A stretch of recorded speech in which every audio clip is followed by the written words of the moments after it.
नमस्कार साथियों, आज वाली क्लास में अपन पढ़ेंगे अरस्तु की सामाजिक व्यवस्था।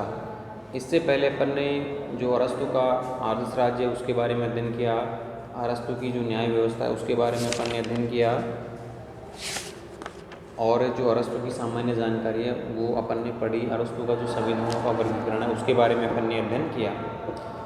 तो जो अब अरस्तु है वो सामाजिक व्यवस्था में किन किन चीज़ों का वो प्रावधान करता है। सामाजिक चीज़ों में एक तो वो दास प्रथा की बात करता है, एक वो संपत्ति संबंधी बात करता है। तो सबसे पहले अपन पढ़ते हैं कि अरस्तु ने दास प्रथा के संबंध में कौन कौन सी बातें बताई हैं, वो यहाँ अपन पढ़ते हैं। तो अरस्तु कहता है कि समाज में दो चीज़ों का होना जरूरी है, सजीव और निर्जीव वस्तुओं को वो बांटता है। परिवार की व्यवस्था के लिए सजीव और निर्जीव दो प्रकार के साधनों की आवश्यकता होती है। संपत्ति एक निर्जीव साधन है और दास एक सजीव साधन, इस प्रकार से वो परिभाषित करता है। कुल मिलाकर अपन बात करें तो वो अरस्तु जो है दासता का समर्थन करता है कि समाज के लिए, शासक वर्ग के लिए दास होना जरूरी है, क्योंकि दासों के बिना एक शासक भी अपने राज्य का कार्यभार नहीं संभाल सकता। समाज के लिए जो दास होना जरूरी है, क्योंकि जैसे मान लीजिए कुछ कार्य ऐसे होते हैं जिन्हें निम्न श्रेणी के व्यक्तियों द्वारा ही या कम बुद्धिमान व्यक्तियों के द्वारा ही संपन्न किया जाता है, तो इन सब कार्यों को करने के लिए दास होना जरूरी है। तो सबसे पहले दासों के बारे में कौन सी वो बात करता है अरस्तु, ये अपन देखते हैं कि दासता के लिए वो कहता है कि ये जो दासता शब्द है या जो दास जो होते हैं वो प्राकृतिक है। दूसरी बात कहता है कि स्वामी वर्ग व संपूर्ण समाज के लिए लाभप्रद है। तीसरी बात करता है कि दासता नैतिक है और राष्ट्रीय अर्थव्यवस्था तथा स्थायित्व का अंग है। यानी कि दासता के संबंध में अरस्तु बात करते हुए कहता है कि दासता प्राकृतिक है, यानी कि जन्म के समय से ही कुछ लोग अधिक बुद्धिमान होते हैं, कुछ लोग मंद बुद्धि के लोग होते हैं। जो लोग अधिक बुद्धिमान होते हैं वो शासन कार्य करने के लिए उत्पन्न होते हैं, और जिनमें कम बुद्धि या मंद बुद्धि होते हैं वो दास के या दास संबंधी कार्य करने के लिए ही उत्पन्न होते हैं। अरस्तु कहता है कि एक और बहुत अधिक बुद्धिमान व्यक्ति होते हैं जो बुद्धिमत्ता के आधार पर शासन करने और निर्देश देने की योग्यता रखते हैं।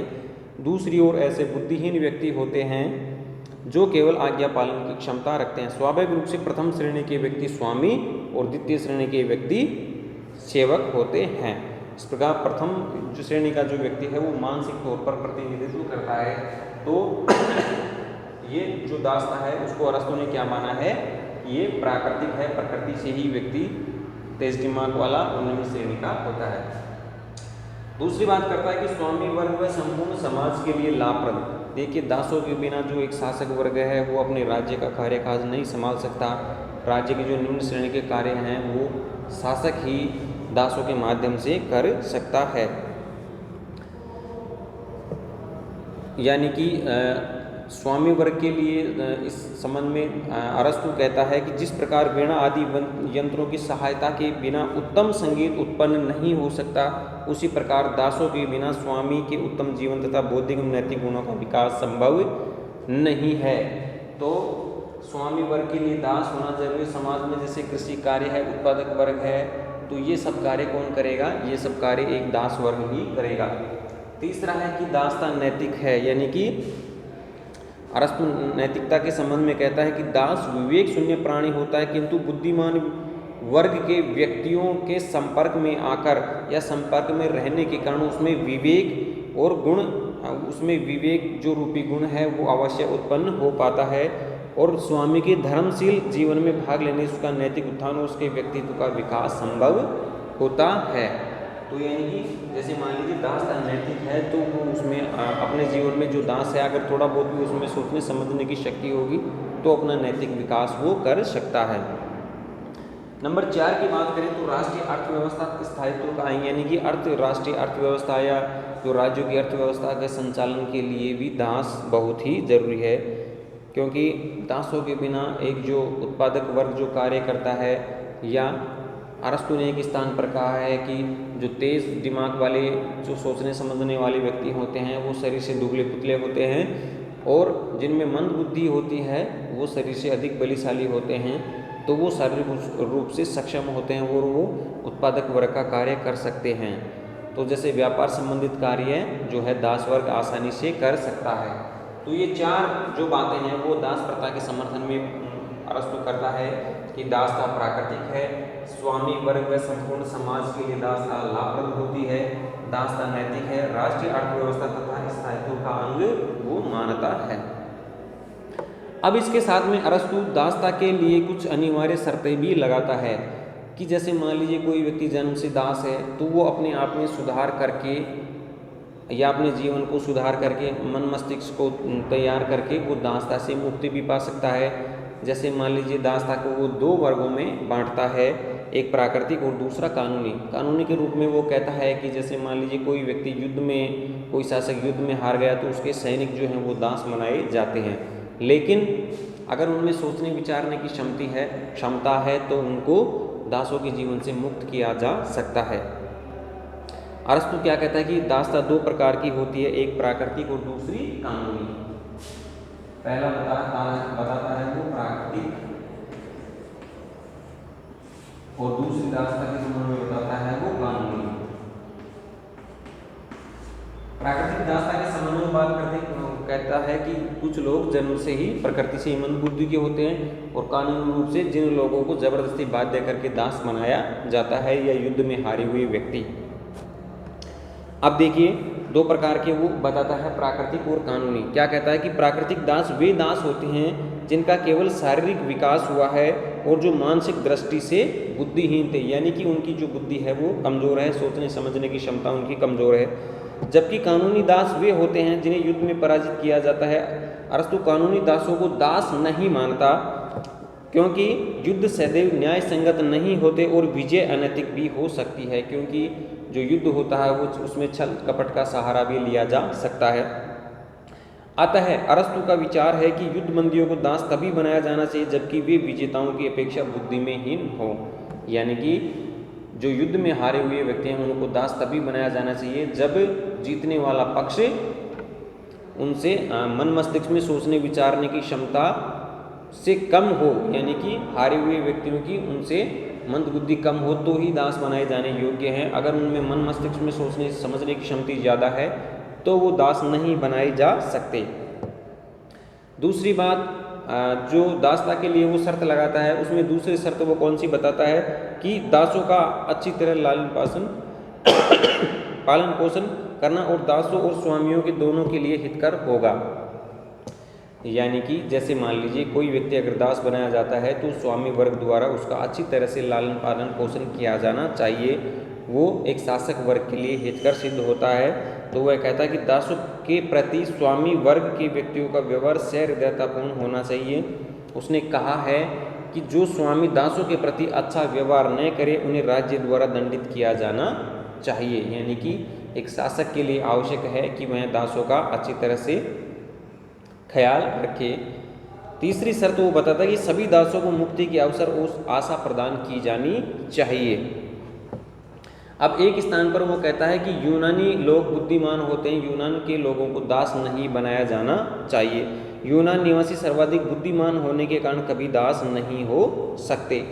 अगली शर्त वो बताता है कि दासता जन्म मूलक नहीं होती, वह गुणों पर आधारित होती है। दूसरे शब्दों में यह आवश्यक नहीं कि दास का बेटा ही दास हो, यदि उसमें विवेक शक्ति है तो वह दास नहीं है। दास प्रथा को गुण मूलक मानकर उसने इसकी उग्रता और कठोरता को कम कर दिया, परंतु साथ ही वह यह मानता है कि गुणों के आधार पर दास अदास में भेद करना कठिन है। वो ये कहता है कि जैसे मान लीजिए कोई दास है तो उसका बेटा दास होगा, ये कोई जरूरी नहीं, क्योंकि गुण और विवेक के आधार पर श्रेष्ठ भी हो सकता है। तो इस प्रकार की वो इन शर्तें लगाता है। तो एक बार मैं दोबारा से रिपीट करना चाहूँगा, दासता की प्रथा के समर्थन में वो बात करता है कि दासता प्राकृतिक है, स्वामी वर्ग व संपूर्ण समाज के लिए वो आवश्यक मानता है, दासता नैतिक है, राष्ट्रीय अर्थव्यवस्था तथा स्थायित्व का अंग वो मानता है। फिर दासता के लिए वो कुछ शर्तें लगाता है कि दासता प्राकृतिक है, कानूनी है, यानी कि दो भागों में बांटता है। एक लोग होते हैं जो प्राकृतिक रूप से या जन्म से ही कम मंद बुद्धि होते हैं, दूसरा है कानूनी या कानूनी तौर पर या युद्ध में हारे हुए व्यक्तियों को दास बनाना। ठीक है, अगर दास में कुछ समय बाद विवेक या राजा के संपर्क में रहने के कारण उसमें विवेक जन्म लेता है तो दासों को मुक्त भी किया जाना चाहिए। तो ये बात तो हो गई अरस्तु की दास्ता के लिए जो मुख्य बातें उसने बताई। अब कुछ विचारक जो हैं दास्ता की आलोचना करते हैं, दास्ता संबंधी विचारों की आलोचना करते हैं, तो वो कौन कौन से विचार हैं?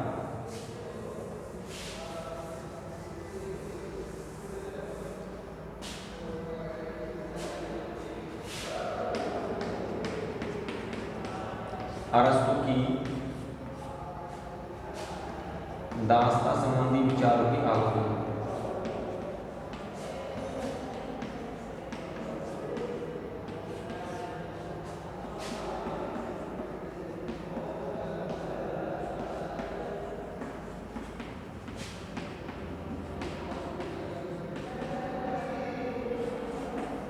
अरस्तु के दास्ता संबंधी विचारों की आलोचना यानी कि वो दास्ता की आलोचना जो राजनीतिक विचार है वो किन किन आधारों पर करते हैं। वो कहते हैं कि मानव समूह का विभाजन करना असंभव है, विभाजन का सर्वमान्य मापदंड वो नहीं देता। यहाँ देखिए कि अरस्तु की दास्ता संबंधी विचारों की आलोचना यानी कि इन आधारों पर जो दास्ता के संबंध में विचार दिए उनकी आलोचना की जाती है।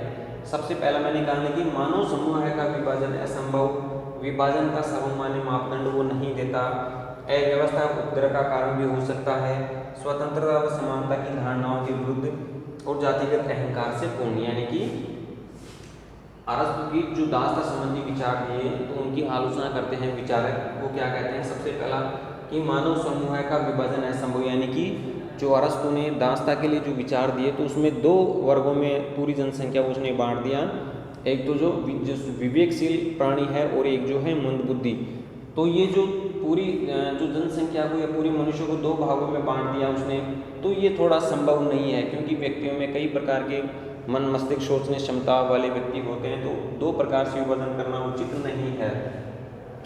दूसरी बात, अगर उसने विभाजन का जो दिया है तो कोई मापदंड उसने नहीं दिया। दूसरा कारण मैंने लिखा विभाजन का सर्वमान्य मापदंड नहीं, यानी कि बिना उसने परीक्षण किए, बिना सोचे समझे ऐसा कोई तर्क या ऐसा कोई मापदंड नहीं दिया जिससे मनुष्य का विभाजन दो भागों में किया जा सके। तीसरा है अव्यवस्था और उपद्रव का कारण। जैसे मान लीजिए उसने व्यक्तियों को दो भागों में बांट दिया तो इससे जो राज्य में अव्यवस्था व उपद्रव भी फैल सकता है। जैसे मान लीजिए कोई सोचने समझने वाला व्यक्ति है और उसमें जैसे मान लीजिए उसको मंद बुद्धि की श्रेणी में अगर उसने रखा है तो इससे अव्यवस्था उपद्रव का कारण उत्पन्न हो सकता है। उसने अगला कारण दिया स्वतंत्रता व समानता की धारणाओं के विरुद्ध, यानी कि जैसे मान लीजिए किसी व्यक्ति को दास्ता की श्रेणी में रखा गया है तो ना तो उसको किसी प्रकार की स्वतंत्रता मिल सकती है ना उसको समानता मिल सकती है।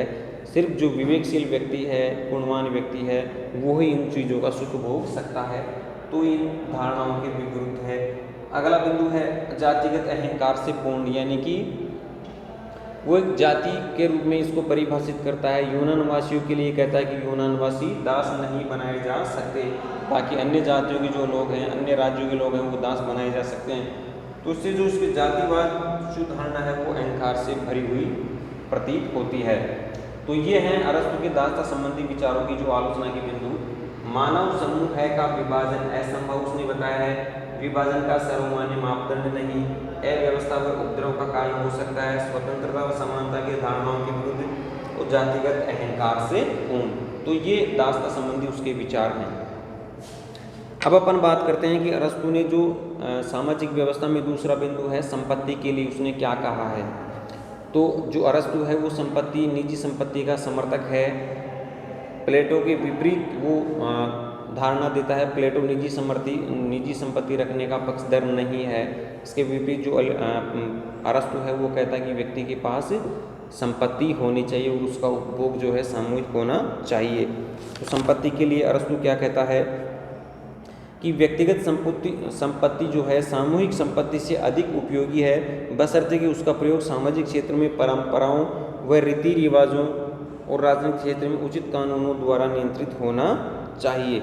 अब निजी संपत्ति के लिए वो क्या कहता है कि जब प्रत्येक का विशेष स्वार्थ होगा तो व्यक्ति अधिक प्रगति करेंगे, क्योंकि प्रत्येक व्यक्ति अपने प्रत्येक कार्य पर पूरा ध्यान देगा। अगर व्यक्ति के पास संपत्ति होगी, निजी संपत्ति होगी, तो जो विकास है, प्रगति होगी, वो अधिक होगी।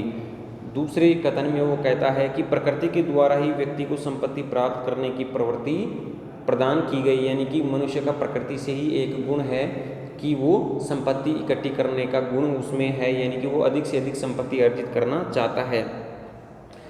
यह परिवार के यह परिवार के अस्तित्व और उसके सुचारू संचालन के लिए भी आवश्यक है, यानी कि परिवार का पालन पोषण, उसका पेट भरने के लिए संपत्ति जो है वो आवश्यक है।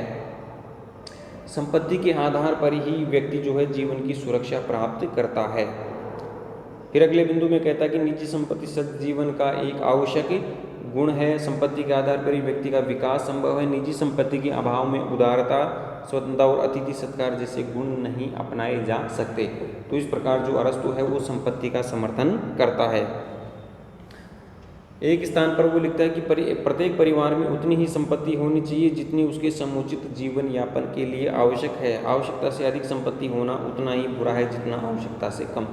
यानी कि संपत्ति के संबंध में वो विचार देते हुए कहता है कि एक परिवार के पास उतनी ही संपत्ति होनी चाहिए जितना कि उसका जीवन यापन हो सके, क्योंकि संपत्ति कम होना या अधिक होना ये भी नुकसानदायक हो सकता है। तो संपत्ति का जो वितरण है उसके संबंध में कहता है कि संपत्ति व्यक्तिक होनी चाहिए, किंतु इसका उपभोग सामूहिक होना चाहिए, सब लोग इसका समान रूप से उपभोग करें। तो दूसरे कथन में कहता है कि संपत्ति सामूहिक हो पर इसका उपयोग व्यक्तिक होना चाहिए। तो इनमें से प्रथम जो विकल्प है उसके पक्ष में कहता है कि यह इस प्रति श्रेष्ठ है कि संपत्ति व्यक्ति हो किंतु उसका उपभोग सामूहिक होना चाहिए। इसके मतानुसार अरस्तु कहता है कि धनी व्यक्तियों को अपना धन सार्वजनिक कार्यों में लगाना चाहिए, यानी कि कोई धनी व्यक्ति है अगर उसके पास धन अधिक है तो उस धन का उपयोग जो है वो सार्वजनिक कार्यों में उसको लगाना चाहिए। उनके पुस्तकालय, चित्रशालाएँ और उद्यान साधारण जनता के लिए खुले होने चाहिए। निजी संपत्ति को सामान्य उपभोग के साथ संयुक्त करके हुए व्यक्तिवादी और साम्यवादी दोनों की व्यवस्थाओं का लाभ प्राप्त करना चाहता है। तो ये तो हो गई उसके संपत्ति जो संबंधी विचार हैं ये। अब अपन पढ़ते हैं कि उसके जो क्रांति संबंधी विचार हैं वो अपन पढ़ते हैं। यहाँ प्लेटो ने जो क्रांति संबंधी विचार क्रांति संबंधी विचार हैं वो कौन कौन से?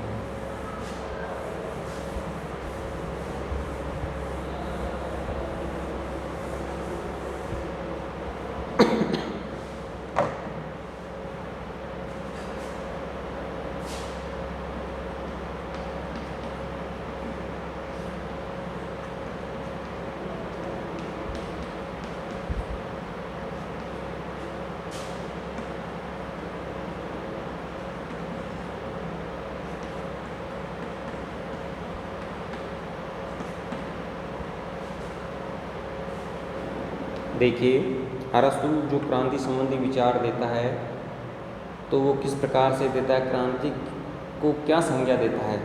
यहाँ अरस्तु का क्रांति से तात्पर्य जैसे फ्रांस में क्रांति हुई, फ्रांस में, ब्रिटेन में क्रांति, उन क्रांतियों से अलग है। क्रांति के लिए वो शब्द प्रयोग करता है कि संविधान में परिवर्तन। संविधान में परिवर्तन जो पॉलिटिक्स की 7वीं पुस्तक है उसमें इसका जो शीर्षक है या उद्धरण उसने किया है, क्रांति से संबंधित विचारों का प्रतिपादन उसने किया है कि राज्य द्वारा शासन, संविधान या शासन सत्ता में होने वाला प्रत्येक परिवर्तन क्रांति है। क्रांति के लिए ये आपको परीक्षा में 2 नंबर के सवाल में पूछा जा सकता है कि क्रांति से क्या तात्पर्य है यहाँ अरस्तु का। तो राज्य द्वारा शासन सत्ता या संविधान में होने वाला प्रत्येक परिवर्तन क्रांति है। अब क्रांति को उसने कई भागों में बांटा है या क्रांति के कई कारण हो सकते हैं। क्रांति को उसने 2 कारण बताए हैं, सामान्यता, सामान्य कारण और विशेष कारण।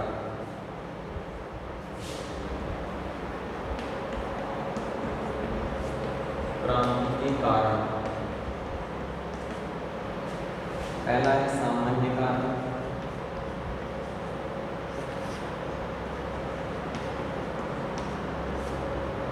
दूसरा बताया उसमें विशेष कारण।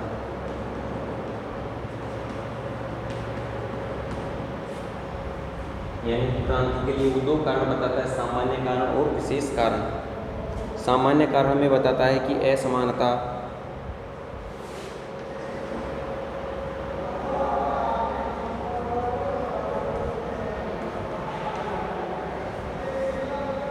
यानी कि व्यक्तियों में असमानता का होना, शासकों द्वारा जब जनसंख्या में, प्रजा में जब असमानता की भावना पाई जाती है तो वो क्रांति का कारण हो सकता है। दूसरा है अन्याय।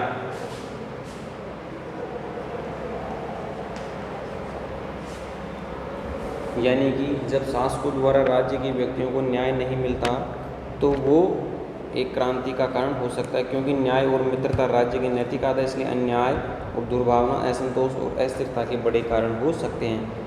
विशेष कारण में वो बताता है कि शासकों की धृष्टता,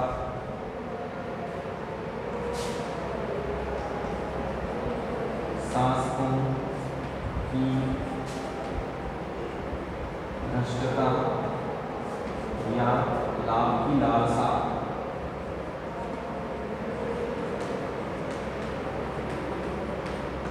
शासकों की धृष्टता या लाभ की लालसा की वो बात करता है यहाँ। अब देखिए यहाँ जो अरस्तु जो है क्रांति को विशेष कारण वो बताता है, सामान्य कारण में दो कारण बताता है, असमानता और अन्याय।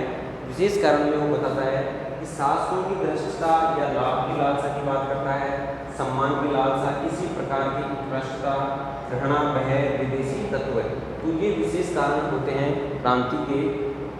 जैसे मान लीजिए विशेष कारण बताता है शासकों की धृष्टता या लाभ की लालसा, यानी कि शासक अगर ज़्यादा से ज़्यादा लाभ कमाना चाहता है या उसकी किसी प्रकार की धृष्टता है, यानी कि वो नीच पुरुष के समान है और लाभ कमाना चाहता है, तो ये क्रांति का कारण हो सकता है।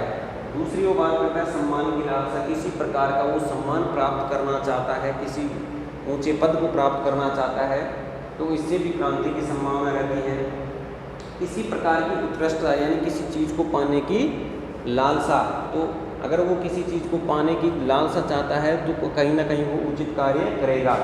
घृणा, राज्य में एक तरह से लोगों में शासक के प्रति अगर घृणा उत्पन्न होती है तो भी वो कारण उत्पन्न हो सकता है।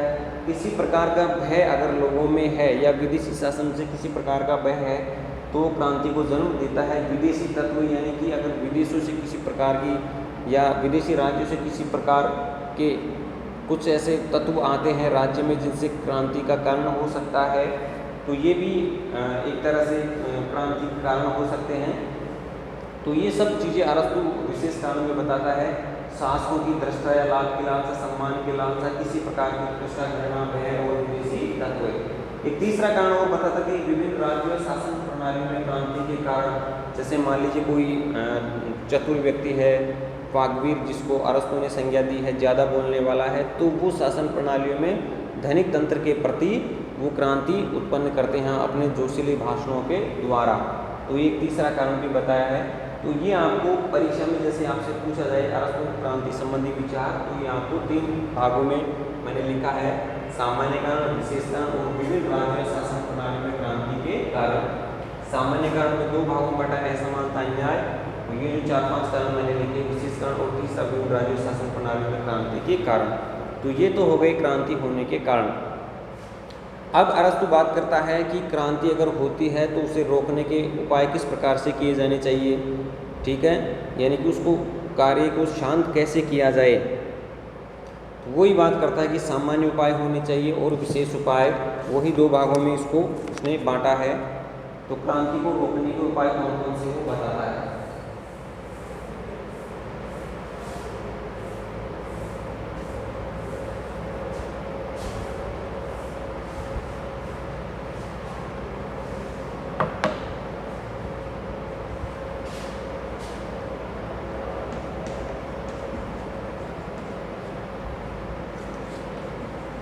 क्रांतियों को रोकने के उपाय,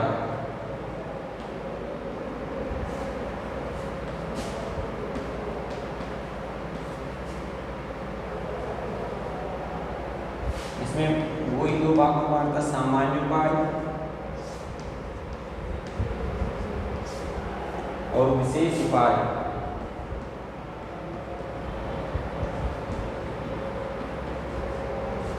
दो भाग में बांटता, सामान्य उपाय और विशेष उपाय। अब देखिए यहाँ जो अरस्तु है वो क्रांतियों को रोकने के कौन कौन से उपाय बताता है। वो 2 भागों में बांटता है, सामान्य उपाय और विशेष उपाय। सामान्य उपाय में कौन सी बात करता है, वो शासक और शासित के मध्य जो है, शासन में सद्भावनापूर्ण संबंध होना चाहिए। नागरिकों को संविधान की भावना के अनुरूप शिक्षित करना चाहिए, कानून का पालन करना चाहिए, भ्रष्टाचार रहित शासन होना चाहिए, विदेशियों की उच्च पदों पर नियुक्ति नहीं होनी चाहिए और राजनीतिक सत्ता पर एकाधिकार नहीं होना चाहिए। तब जाकर राज्य में क्रांति नहीं होगी। तो सामान्य उपाय की जैसे अपन बात करते हैं, शासक और शासक के मध्य सद्भावनापूर्ण संबंध होना चाहिए। जैसे मान लीजिए कोई राजा अगर शासन कर रहा है, सारी शक्तियों का वो जन्मदाता है, सारी शक्तियों का वो प्रयोग कर रहा है, तो जो जनता है उसकी आज्ञाओं का पालन करने के मध्य तो उनके मध्य एक हृदयतापूर्वक संबंध होना चाहिए। ऐसा नहीं कि वो कठोर नियम जनता पर लगा दे और जनता उसकी आज्ञाओं से असंतुष्ट हो जाए या क्रांति करने के लिए आतुर हो जाए। तो दोनों के मध्य जो है सद्भावनापूर्ण संबंध होना चाहिए। दूसरी बात वो बताता है कि नागरिकों को संविधान की भावना के अनुरूप शिक्षित करना, यानी कि हमारे संविधान में कौन सी बात लिखी हुई है और जो संविधान में बात लिखी हुई है उन चीज़ों का पालन जनता को करना ही पड़ेगा। तो जनता में एक तरह से शिक्षा का प्रसार होना चाहिए, इससे क्रांति नहीं होगी। तीसरी बात वो करता है कि कानून का पालन होना चाहिए, यानी कि अरस्तु ने पहले विधि की सर्वोच्चता को प्रमुखता दी है। विधि यानी कानून का शासन वो राज्य के तहत चाहता है, तो जो राज्य के नागरिक हैं रहने वाले वो कानून का पालन करना होगा उनको, या कानून का पालन करने की उनमें आदत डालनी होगी। तो उससे क्या है कि वो लोग क्रांति करने के लिए आतुर नहीं होंगे और वो इससे इस भावना के रूप में शिक्षित होंगे कि वास्तव में ये बात कानून के अनुरूप सही है, कानून में लिखी हुई है। एक अगली बात वो बताता है कि भ्रष्टाचार रहित शासन होना चाहिए, राज्य में भ्रष्टाचार नहीं होना चाहिए। अगर राज्य में अधिक मात्रा में भ्रष्टाचार होता है तो जनता क्रांति करने के लिए मजबूर होते हैं, क्योंकि इससे जनता जो है लोगों का काम सही समय पर नहीं होता। अगली बात वो बताता है कि विदेशियों की उच्च पदों पर नियुक्ति नहीं होनी चाहिए। जैसे मान लीजिए कोई शासक है और बाहरी राज्यों के व्यक्तियों की वो उच्च पदों पर नियुक्तियाँ करता है, तो जो राज्य के तहत जो रहने वाली जनसंख्या उसमें असंतोष उत्पन्न होता है और वो एक क्रांति के रूप धारण कर सकता है कि इन व्यक्तियों को जो उच्च पदों पर नियुक्ति की गई है उनको हटाने के लिए वो विरोध प्रदर्शन कर सकते हैं। अगला बिंदु है राजनीतिक सत्ता पर एकाधिकार नहीं, यानी कि एक जो शासक है वो एक तरह से शासन शक्ति का प्रयोग अपनी मनमर्जी से नहीं कर सकता, यानी कि शासन शक्ति पर वो लंबे समय तक काबिज नहीं रह सकता, एकाधिकार उस पर नहीं हो सकता।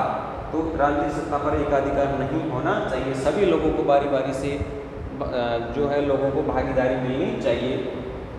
तो क्रांतियों को रोकने के जो सामान्य उपाय वो मोटे मोटे ये बताता है कि शासक और शासित में सद्भावनापूर्ण संबंध होना चाहिए, नागरिकों को संविधान की भावना के अनुरूप शिक्षित होना चाहिए, कानून का पालन होना चाहिए, भ्रष्टाचार रहित शासन होना चाहिए, विदेशियों के उच्च पदों पर नियुक्ति नहीं होनी चाहिए, राजनीतिक सत्ता पर एकाधिकार नहीं होना चाहिए।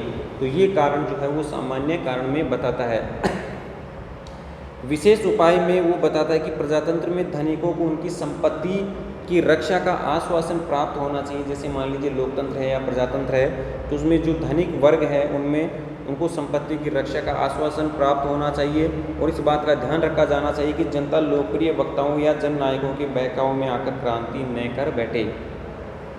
यानी कि कुछ लोग होते हैं वो अपनी बातों से धनिक तंत्र को बहकाने का कार्य करते हैं, तो जनता को इस रूप से शिक्षित करना चाहिए कि वो उनके बहकावे में नहीं आना चाहिए। राज्य की जो जनता है उसको आक्रमण के भय से मुक्त रखा जाना चाहिए और जो नागरिकों में बौद्धिक नागरिक जीवन है, बौद्धिक यानी कि सोचने विचारने की क्षमता है उसको तेज करना चाहिए, अपराधियों को दंड देना चाहिए और व्यक्तियों को सम्मान पुरस्कार दिया जाना चाहिए।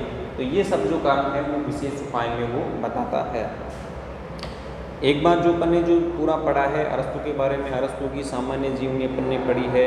अरस्तु का जन्म मकदूनिया की स्टिगरा नामक तट पर उसका हुआ है।